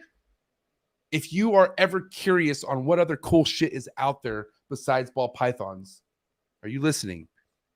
Gary Shavino. This is the guy you need to fucking tap in with, okay? Because Gary, he does keep all pythons. He's kept it okay? This mother effer, and I don't want to say it in a bad way. He's so fucking sick. He's so gangster at this shit. I'm telling you right now, Gary Shavino is the man. He's number one. I'm sorry to anyone out there who's offended, but Gary Shavino, in my eyes, if you want to talk about all around shit, he is number one uno in my eyes.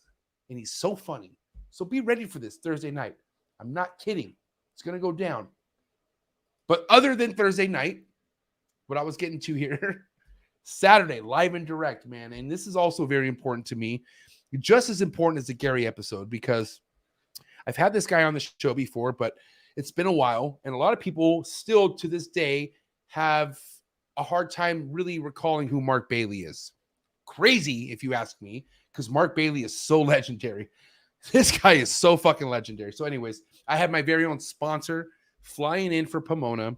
He's hanging out with your boy, and we're going to do a live show at Pomona this Saturday.